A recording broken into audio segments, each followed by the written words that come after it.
Olá, salve Maria! Eu sou a Patrícia, do blog Educando para o Céu. Sou esposa do Diego, sou mãe do Igor, que tem 10 anos, da Kiara Maria, que tem 7 anos, e do Thomas Rafael, que tem 4 anos. Então é uma honra para mim participar deste congresso, para nossa família, né, estar participando junto com tantos outros participantes tão ilustres. É uma graça de Deus pedir nesse congresso que Nossa Senhora possa passar na frente, possa estar abençoando você que possa estar assistindo essa palestra. Pedimos as graças do céu para que pessoas possam ser tocadas conforme a vontade de Deus e que vocês possam entender um pouquinho da nossa realidade com o homeschooling, que é a educação domiciliar. E entender um pouquinho como isso funciona, como a gente age na nossa casa, com a nossa família.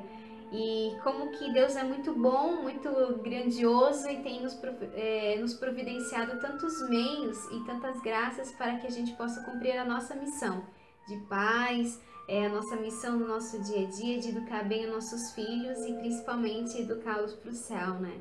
Então, que você possa estar assistindo essa palestra e se sentir bem acolhido, bem-vindo pela nossa família que vai estar aí com você nesses minutos e que você possa ficar com a paz de Deus, com a graça de Deus e que o Senhor possa estar te iluminando também.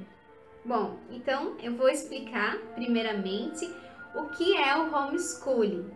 Homeschooling é um termo que, na verdade, surgiu nos Estados Unidos, né? Um termo americano, onde que designa educação no lar, escola no lar, vamos dizer assim, que eu vou citar sempre como educação domiciliar, que é o ensino doméstico, em outros países é citado. Então, o homeschooling, ele praticamente está em mais de 60 países, onde que tem já uma legislação em outros países que o ensino domiciliar é legal, tem digamos assim, uma legislação própria de cada país para o ensino domiciliar. Claro que eu estou citando porque nos Estados Unidos eles têm uma estrutura muito melhor, eles já têm muito mais tempo, então lá é muito mais organizado. Há próprias escolas e já tem associações, encontros próprio para homeschoolers. No Brasil hoje está começando, está engatinhando, mas graças a Deus já temos aí, segundo os dados que foram lançados esses tempinhos atrás, mais de 3 mil famílias praticantes no Brasil, fora outras que a gente não sabe, que às vezes pode ter muito mais. E graças a Deus, assim, a gente vê que é uma graça mesmo, que o Senhor tem tocado nos corações dos pais para que prestem mais atenção, tomem mais a sua postura de educadores e acordem, vamos dizer assim, acordem para essa realidade da educação, principalmente aqui no Brasil, que vocês com certeza sabem, já viram em as notícias que saem por aí no jornal, que não está muito bem, né, a nossa educação brasileira. Tanto na parte que eu digo de acadêmica mesmo, que é muito fraca, muito baixa, e principalmente que essas influências ideológicas, né, todo esse marxismo cultural que acabou dominando a parte escolar, faculdades e tem dominado muitas questões ideológicas e tem tirado o foco do que é o verdadeiro ensino, do que é o verdadeiro sentido de uma criança aprender para se tornar um bom adulto, né? Então, isso que é o ensino domiciliar, né? Temos esse termo, homeschooling, que é designado para que como os pais tomando a responsabilidade de educar os seus filhos em casa. Então, essa a situação. Os pais são responsáveis de toda a parte acadêmica, de formar um currículo, metodologias para aplicar com seus filhos em casa. A educação domiciliar, ele é um estilo de vida. Eu vou citar como estilo de vida porque tem todo um desenvolvimento que acontece na família toda para que o ensino aconteça. Então, não é simplesmente transferir a criança que ia para a escola para casa, porque a educação domiciliar não é escola em casa, não é trazer toda essa questão da escola para dentro de casa, não. É muito maior do que isso, porque no ensino domiciliar a gente pode trabalhar muito mais a criança no sentido da moral, das virtudes, desenvolvê-la melhor no sentido da sua personalidade, do seu temperamento. Então, é como que se entrasse um conjunto todo. A gente trabalha sim a parte acadêmica de uma formação da matemática, da geografia, da história, mas a gente trabalha num todo, né? Num todo, porque a família vai se desenvolver durante todo o dia. Não é simplesmente só pegar, não, agora vai ser só homeschooling naquele horário. Não, é a família toda com esse estilo que em todos os momentos é um momento de aprendizagem, né? Todo momento, desde acordar até depois à noite ir a dormir, e nesse dia todo é o momento que a criança está aprendendo. Vai numa viagem, vai visitar um parente e a criança está aprendendo algo, tanto para a sua personalidade, para o seu comportamento, como para partes de ensino mesmo que ela precisa futuramente para uma questão profissional, vamos dizer. Então, a educação domiciliar ela é muito mais do que só a parte de ensinar algo que é de matéria para criança. Muitos pais vão surgir várias dúvidas, e não só os pais, se tiver professores ou pessoas educadores assistindo essa palestra, vão surgir dúvidas, como por exemplo, como os pais que não têm uma formação, digamos, podem ensinar seus filhos, digamos, física, química, que são matérias que são mais complexas, como que vai ensinar isso em casa? Então, vou falar para vocês que assim, os pais não precisam saber de tudo. Claro que é importantíssimo os pais estarem cientes, estudando também, se formando e se adequando, mas os pais não precisam saber de tudo. Isso não é a prioridade no ensino domiciliar, porque assim, como o ensino domiciliar ele é muito livre, tem essa liberdade, a gente pode fazer o quê? A parte onde que os pais não vão conseguir, não vão dar conta, vamos dizer assim, pode-se contratar um professor particular, pode a criança fazer um cursinho daquela específica matéria, ou hoje em dia todo mundo tem um amigo que é professor, né, de matemática, ou professor de história, pode fazer uma amizade maior com alguém que tenha essa área para possa dar o ensino em casa. Então, tantos meios que possa agregar para que o currículo dos seus filhos possam se tornar bem ricos. Então, claro, isso vai depender de cada pai, de cada família e também da faixa etária, do desenvolvimento de cada criança. Mas não é muito mais, digamos, simples, como as pessoas acham que é muito complicado ensinar em casa, mas não é muito simples.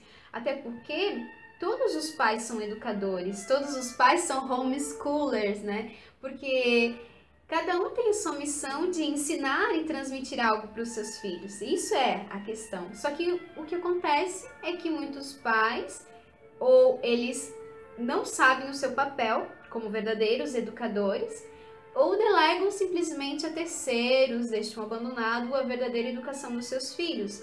Isso que é o mais triste, porque a gente vê hoje em dia as crianças, com às vezes que têm um bom desempenho, são muito boas, mas elas acabam ficando à deriva, abandonadas intelectualmente e não conseguem se desenvolver melhor.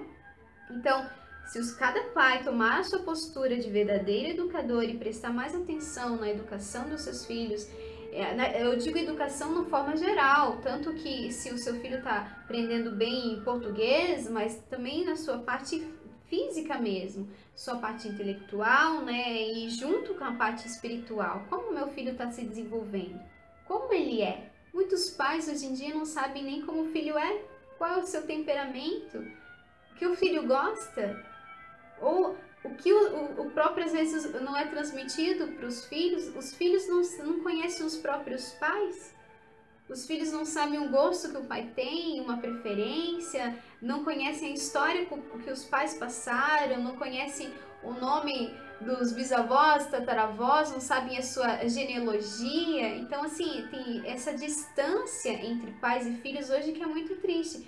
E eu vejo que o homeschooling, todas as famílias que partilham e optaram pelo ensino domiciliar, eles acabam vendo que o ensino domiciliar é essa grande porta e graça de Deus para estarem presentes na vida dos seus filhos. Bom, então foi isso que essa grandeza de ver e conhecer o homeschooling que nos levou a optar por ele.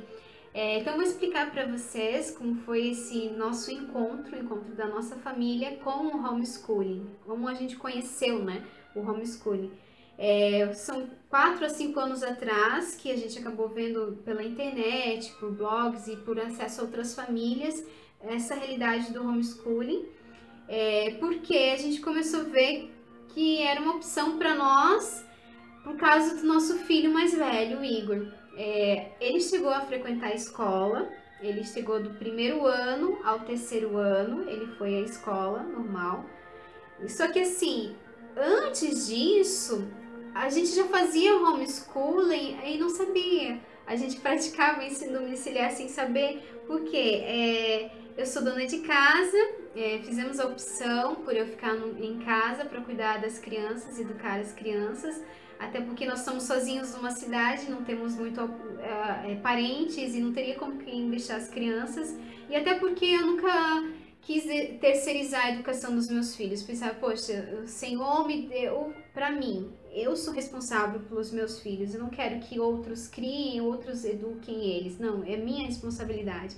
Então, conversando com o Diego, nós sentamos e vimos que não, eu vou ficar em casa para educar bem os nossos filhos. E ele vai se dedicar a estudar e vai se dedicar ao seu trabalho profissionalmente, né?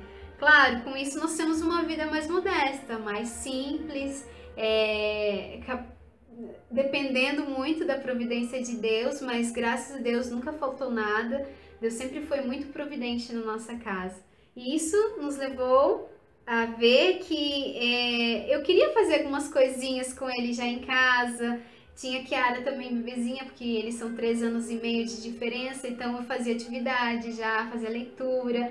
Então eu alfabetizei o Igor em casa. Então, 5 anos, ele já sabia ler, escrever. Quando chegou essa realidade do 1º ano, que a gente viu, nossa, e agora, né? O Igor vai para a escola, ele foi, como todos os pais sonham com aquela questão da escola, da escolinha do meu filho. E foi assim conosco também, não, né? Foi essa mesma realidade. Só que daí a gente começou a ver que, como o Igor estava muito adiantado, por eu ter alfabetizado em casa e trabalhado bastante coisas com ele estava adiantado das outras crianças. Só que daí ele começou meio que a sofrer com isso, porque o ensino estava tão anivelado por baixo que ele tinha que ficar esperando as outras crianças, sempre esperando outras crianças, voltando a estaca zero para esperar os outros para irem juntos. Então, tadinho, ele não tinha culpa, nem os professores, nem o desenvolvimento que tinha na escola, mas a gente via que isso não estava sendo bom para ele. E a gente começou a procurar outros meios de educação, de conciliar, fazer alguma coisa em casa. Só que daí passou o 1º ano, que ele foi para a escola e a gente naquela luta de ver, de conhecer, de saber e achamos o homeschooling. Nos encontramos com o homeschooling, que assim, eu vejo assim que foi um plano de Deus, assim, foi o encontro que o Senhor nos preparou para nossa família, e eu tenho certeza disso, que o Senhor que nos fez encontrar com esse estilo de vida que optamos pela nossa família, que foi uma graça mesmo de Deus. Rezamos muito, pedimos muita sabedoria para ver se a gente ia tomar essa decisão, mas vendo a realidade de outras famílias, aquilo gritava no nosso coração: não, a gente vai conseguir, é possível, vamos nos organizar, vamos estudar, a gente consegue. E eu com o Diego sentamos e vimos, não, vamos fazer isso pelos nossos filhos, pelo bem deles. Vamos nos dedicar para que a gente possa fazer homeschooling sim. Então, do Igor ficou esses 3 anos praticamente na escola, e a gente desescolarizou ele para fazer o ensino domiciliar integral. Então, ele está desde final de 2015 até hoje, totalmente em casa. E daí, consequentemente, a Kiara e o Thomas, nossos outros 2 filhos, foram neste mesmo embalo e eles acabaram não indo não matriculamos eles em escolas, né? E graças a Deus tem sido uma aventura, vamos dizer assim, porque muitas vezes as pessoas acham que é radical, que, nossa, vocês querem criar seus filhos numa bolha, não querem que eles se desenvolvam numa escola com outras crianças normalmente. Mas não é nada disso, né? A gente sabe que não é bem assim e que realmente o homeschooling dá muitos resultados, a gente já vê isso no nosso dia a dia. E foi a melhor opção que a gente fez para nós. Foi essa graça de Deus, assim, o homeschooling. Então, mas como que isso funciona também no lar, no dia a dia? Como que a gente acaba desenvolvendo? Como falei, nós pais tomamos essa postura de estudarmos também. Também, tipo, organizarmos a nossa vida, nossa casa, e para que a gente pudesse fazer um bom planejamento e escolher um método, uma rotina bem certinho para desenvolvermos isso no nosso lar.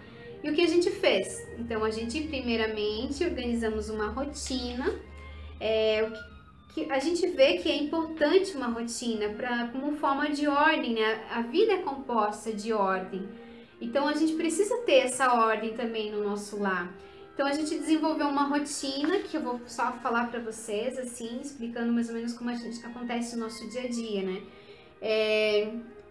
As crianças estudam de segunda a sexta-feira e nesse período a gente desenvolveu horários para que a gente possa ter mais organizado isso. Então, 8 horas eles despertam, tomam café da manhã, depois se organizam. 8h30, mais ou menos, da manhã, a gente vai para a nossa oração. Focando bem nisso, que a nossa oração da manhã, como forma assim de primeira coisa do dia, oração da prima, oração do terço, para que as crianças criem esse hábito da oração. 9 horas da manhã até meio-dia é o horário que eles estudam, a parte acadêmica, vamos dizer assim, do homeschooling. Meio-dia almoço, 2 horas da tarde a gente faz os trabalhinhos domésticos, organizam na casa. 15 horas é um homeschool, que eles pegam mais uma horinha de estudo, 2 horinhas. O café da tarde às 16, às 17h30 banho, 19h30 o jantar, daí a gente janta, se organiza. E 8h30 da noite a gente faz nossa oração da noite. Que o Diego já está em casa, porque daí ele trabalha durante o dia e de noite ele já está em casa, a gente faz a nossa oração em família. Também fazemos a oração das completas, a oração no texto, meditamos, às vezes o evangelho, também meditamos alguma coisa do santo do dia. Depois a gente faz 21 horas uma leitura, a gente lê todos os dias para eles, uma leitura em voz alta, um conto, às vezes a gente já lê uma história da Bíblia, outros livros, e a gente senta com eles para fazer essa leitura, e às 10 horas da noite eles vão dormir. Essa é a nossa rotina de segunda a sexta, né? Claro, cada família vai adotar o que acha de melhor para si, como forma de desenvolvimento das crianças, ou quantos filhos tem, né? Para nós tem influído bom assim, bem, né? Assim, e tá sendo bem interessante. Também nisso a gente fez um planejamento anual do ano, no sentido da parte acadêmica, das matérias e tudo que eles precisam aprender, e como forma de planejamento. Só um parênteses aqui para vocês, nós adotamos um método que é a educação clássica, que seriam as artes liberais. Nós estamos estudando também, adaptando, fizemos meio que uma adaptação do nosso método, nosso jeito, mas o principal, o foco de tudo é a educação clássica. Então a gente está encaixando o nosso dia a dia cada vez para que se melhore esse método no nosso dia a dia. Mas com isso a gente organizou várias situações que eu vou explicar bem certinho para vocês como fica de segunda a sexta, que cada um tem os seus horários da ENC para fazer determinada matéria, determinado assunto, e que a gente partilha isso no nosso dia a dia. Então fica assim o nosso planejamento segunda, né, a terça, a quarta, a quinta e a sexta. Segunda-feira nós fazemos português, latim, catecismo, jogos, atividades físicas e leituras. Terça-feira, matemática, ciências, jogos, atividades físicas e leitura de novo. A leitura é diária, tá? A gente faz as leituras todos os dias. Cada um deles tem que ler um livro, claro, a faixa etária de cada um, mas que nem o Igor, tem 10 anos, ele tem um projeto que a gente tem que é um livro por semana, e desse livro que ele lê, que geralmente é uma literatura, né, os contos clássicos, alguma coisa que é referente à literatura, ele faz um resumo escrito, ele escreve no caderno um resumo, uma resenha daquilo, e também ele faz para nós oralmente, e às vezes ele narra alguma situação ou faz uma leitura em voz alta. A Kiara também, para treinar bastante a fluência de leitura, ela lê em voz alta um livro, depois ela explica pra gente o que ela entendeu. Então é todos os dias a leitura.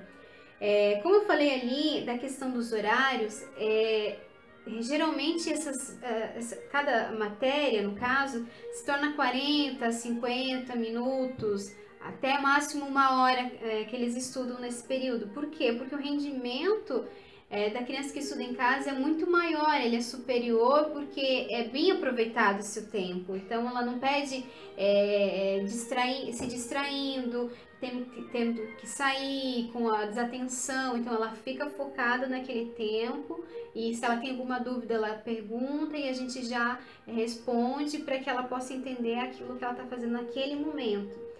Certo? Então, assim, a quarta-feira a gente tem geografia, história, na história a gente trabalha a linha do tempo, a gente faz um traçado de toda a linha histórica, tanto que a gente trabalha também a história bíblica, então a gente acaba fazendo várias atividades para as crianças consigam se situar no tempo, né? Clube de xadrez nas quartas-feiras, a gente vai a um clube onde que as crianças participam, né? E nesse clube elas têm professor e atividades voltadas para o xadrez, exercícios, campeonatos, né? Que são os torneios de xadrez. Biblioteca pública, a gente frequenta muito toda semana também a biblioteca pública aqui da cidade, que tem sido uma experiência muito boa para nós, porque as crianças têm estudado na biblioteca e têm gostado muito por causa da variedade de livros, né? Então a gente tem a oportunidade aqui na nossa cidade de poder emprestar um livro e trazer para casa, e a gente pode fazer trabalhinhos com aquele livro, depois a gente devolve. E lá na biblioteca mesmo a gente tem a oportunidade de estudar com os livros que estão lá na biblioteca, então tem sido muito rico para nós, acrescentando no nosso currículo, né, nas nossas atividades. Que seriam essas aulas extras que muitas vezes eu cito na nossa página, outras atividades que nós temos. Quinta-feira a gente tem elétrica básica, que é o Igor que faz elétrica com o papai, que o Diego ensina algumas coisas de noções de elétrica para ele. Música, o Igor e a Kiara estão fazendo flauta doce, e musicalização, que os três fazem também. Grego para o Igor, ele tem aprendido um pouco, introdução, né, do grego. Jogos, aulas extras e leituras. Só uma situação dos jogos.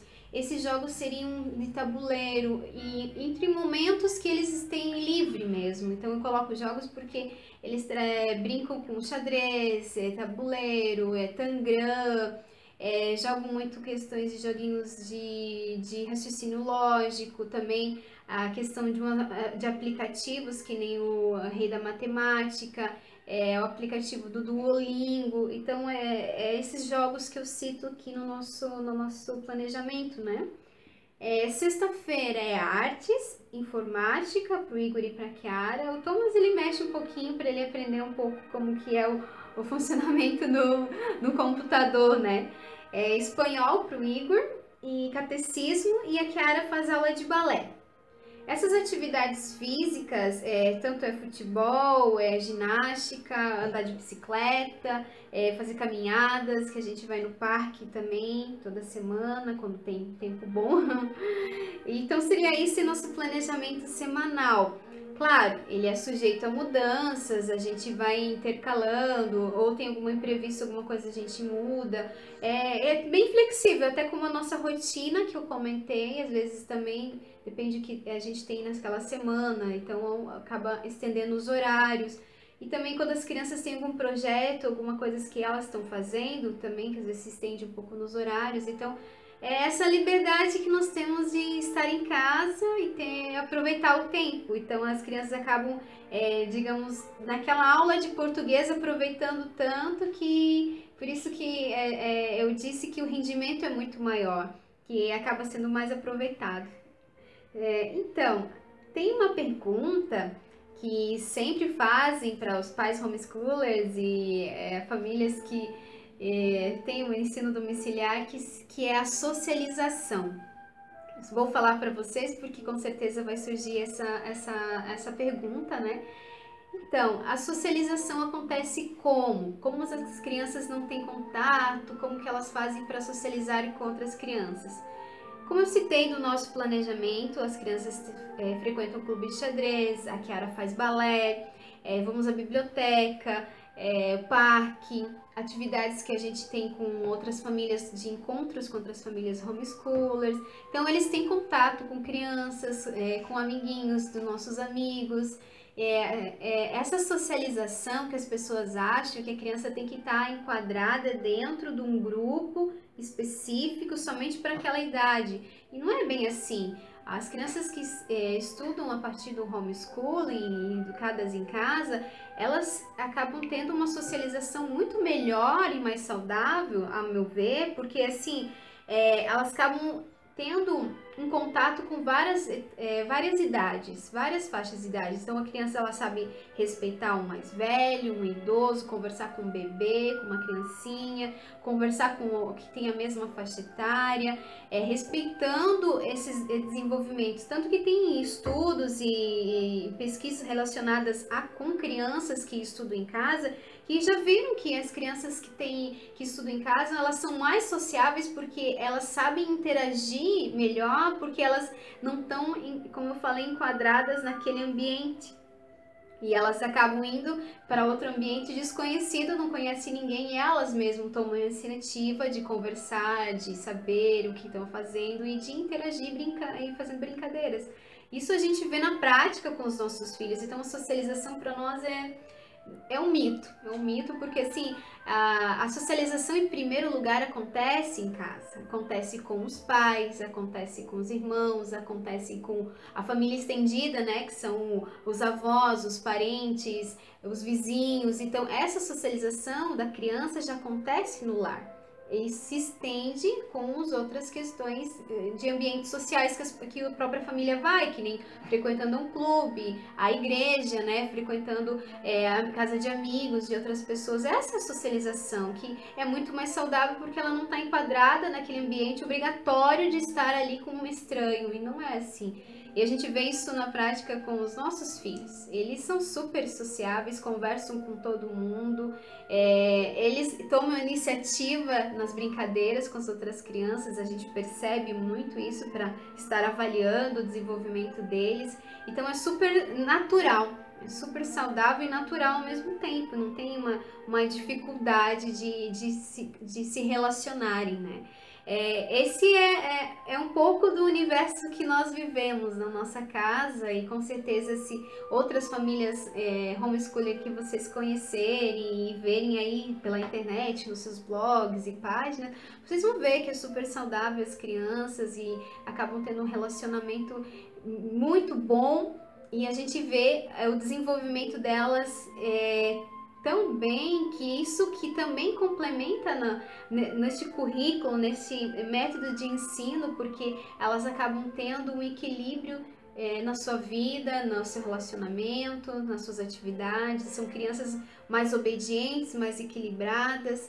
E claro, né, cada família é única, então cada criança também é única. E neste congresso mariano, não posso deixar de falar sobre Nossa Senhora.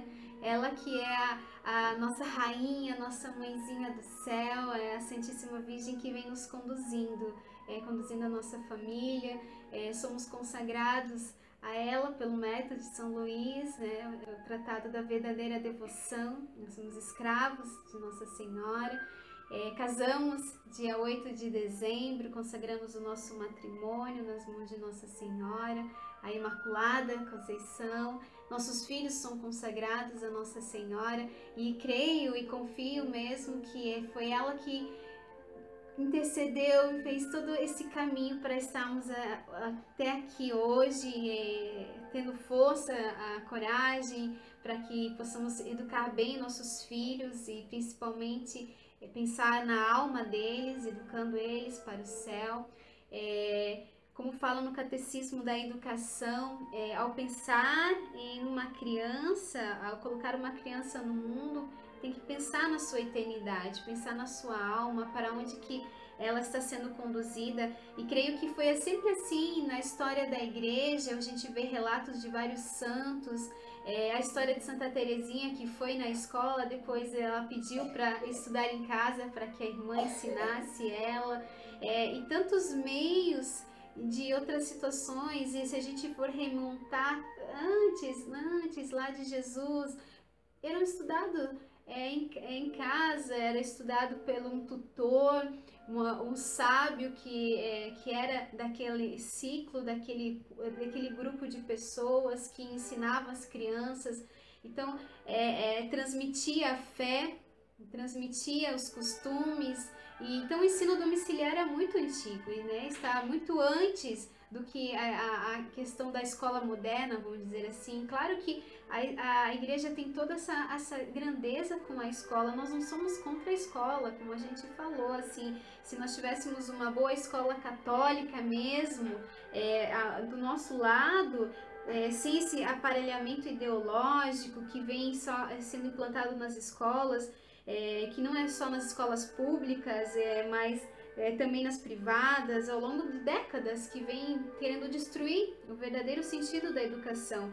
A gente vem aí ver a questão da educação clássica. Olha a riqueza que é o trivium, o quadrivium, que nós não tivemos essa educação, e como nós queremos deixar esse tesouro para os nossos filhos, essa boa educação, que é a verdadeira busca pelo bem, pelo belo, pela verdade.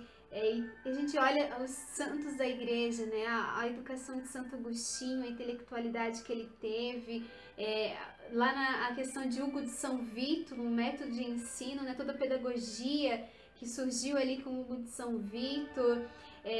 São Tomás de Aquino nem se fala, olha a grandeza de São Tomás de Aquino com a sua grande intelectualidade, vê aí a Suma Teológica dele, a gente fica assim encantado. Mas por quê? Porque eles eram grandes homens de fé, de vivência sacramental, de contato íntimo com Deus, só que eles vieram de uma família. Olha, a mãe de Santo Agostinho, Santa Mônica, rezou pelo filho, batalhou para que ele possa ser batizado, se converter, e várias e outras histórias que, nossa, a gente ficaria horas e horas falando sobre cada história de cada um desses santos.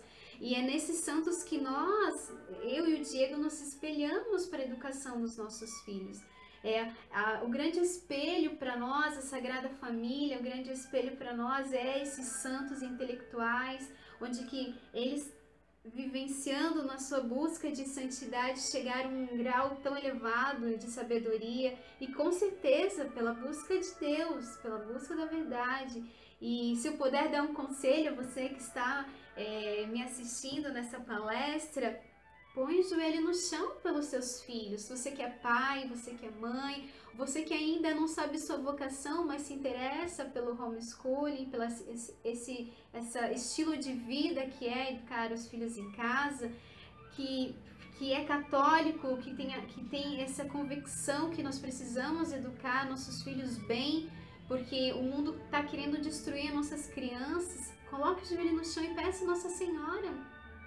Faça um propósito pedindo a Nossa Senhora que auxilie, para que possa te dar coragem, ânimo, fortaleza, porque é possível sim. Claro que dificuldade tem sim dificuldade, mas é possível. E acho que a busca todos os dias de não desistir, de recomeçar, de ter esperança, faz-nos olhar para os nossos filhos pequeninos e ver que eles estão crescendo e a gente precisa educá-los para serem adultos.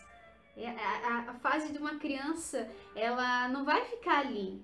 Ela vai crescer, ela vai se tornar um adulto. E que adulto ele vai ser se ele não tiver um fundamento sólido? A gente pega na própria questão da educação clássica, como eu falei, base do trivium, que é a gramática, a lógica, a retórica, que é tida como um fundamento lá, a gramática, onde que alicerça a criança na parte intelectual dela, ela vai trabalhar para que ela chegue na fase lógica, para depois ela chegue na fase da retórica. Então, assim, todas essas fases da metodologia e do desenvolvimento em casa, para se tornar um bom adulto, para se tornar, se for a graça de Deus, um bom profissional, e que eu penso criar um filho para ser um sacerdote, para ser uma religiosa, pensar que a gente pode dar mais santos para Deus, mais filhos mais bem preparados para defender a sua fé e não estarem na ignorância, porque hoje em dia os católicos estão muito na ignorância, não conhecem a sua própria fé, a própria doutrina católica, e nós temos essa riqueza da nossa tradição da igreja. E, poxa, gente, vamos acordar e ver que eles estão querendo destruir as nossas famílias. Outros palestrantes aqui vão falar, vão citar sobre toda essa situação que eu já comentei, da ideologia de gênero, de tantos aparatos para antifamília mesmo, para destruir as famílias, toda essa situação de anticristã mesmo, que está sendo batido de frente, e nós estamos vendo essa questão que está muito forte dentro das escolas. E assim como nós queremos preservar os nossos filhos, nós queremos que outras famílias acordem e vejam essa realidade e despertem outras famílias para que a gente possa salvar mesmo nossos filhos, salvar nossas crianças dessa cultura anticristã e deixarmos algo bom de herança para eles. Que eu penso como mãe, como herança para os meus filhos, eu quero deixar a fé. Eu quero deixar a fé católica, apostólica, romana, onde que eles possam ter essa convicção que eu preciso amar a Deus sobre todas as coisas e que Deus está me vendo o tempo todo. Por isso que a nossa rotina, nossos planejamentos, tudo é rezado, é pedido, e é pedido a Nossa Senhora que ela nos conduza e tome direção para que a gente possa bem educá-los. Mas principalmente, como eu falei, já repito, para o céu, para Deus. Eu quero que os meus filhos sejam para Deus, não para este mundo. Nós não somos deste mundo. E com certeza, essa grave missão, essa grave e séria missão que nós pais temos é de preservarmos nossos filhos, de darmos uma boa fé, uma boa instrução, tanto intelectual, moral, física, né, para os nossos filhos. E neste congresso mariano, se eu puder expressar isso com um pouco e a simplicidade da nossa família, eu posso dizer para você: tenha fé, tenha coragem, siga em frente, que é possível. É possível sim, não desista, que Deus é contigo. E vivenciando toda essa história nossa, da nossa família, posso dizer assim que Deus é muito presente, Ele é providente e o Senhor vai conduzir, assim como tem nos conduzido também. E chegando ao fim dessa minha participação neste Congresso Mariano, eu quero deixar uma dica de um livro para vocês possam estar procurando, indo atrás. É o Homeschooling Católico, da doutora Mary Clay Clark, e onde que tem todo uma explicação e toda uma metodologia e tudo como é explicado sobre um homeschooling católico. E é muito rico essa leitura e de conhecimento para vocês possam estar adquirindo e estudando. E outros livros, outras dicas, vocês podem estar nos procurando, mandando um e-mail e vindo na nossa página também. Sobre questões jurídicas, eu vou deixar com o Dr. Alexandre Magno e todo o pessoal de trabalho da ANED, que é a Associação Nacional de Educação Domiciliar. Se vocês queiram saber mais sobre como está a situação jurídica no Brasil, entre em contato com o Dr. Alexandre Magno, a própria ANED, para que vocês possam estar sabendo, certo? Então, eu agradeço de coração essa participação aqui neste congresso, pedindo muito a Nossa Senhora, Nossa Mãezinha do Céu, que derrame muitas graças sobre todos que estão participando e vivenciando este congresso, porque vocês possam buscar e conhecer mais a fundo a consagração à Nossa Senhora, tanto pelo método de São Luís Maria Grimond de Montfort, que é o tratado, né, da verdadeira devoção, e vivenciando a graça de sermos católicos. Nós temos essa riqueza né, na nossa Santa Igreja, e principalmente você que é pai, mãe, você que é noivo, está namorando, pense na sua vocação e na educação das crianças. Você que é padrinho, madrinha, precisamos cuidar do futuro e pensar no hoje, plantando a sementinha no coração das nossas crianças do bem, do belo, da verdade, e que essa simples partilha que eu fiz com vocês da nossa história possa ter contribuído um pouco. Eu ficaria muito feliz se contribuir um pouco com a edificação de vocês que estão me assistindo. Muito obrigada mesmo de coração, a Ana Paula e todos os outros que estão organizando este congresso. Fiquem com Deus e que Nossa Senhora possa derramar muitas e muitas graças na vida de vocês. Tchau, que Deus abençoe muito vocês.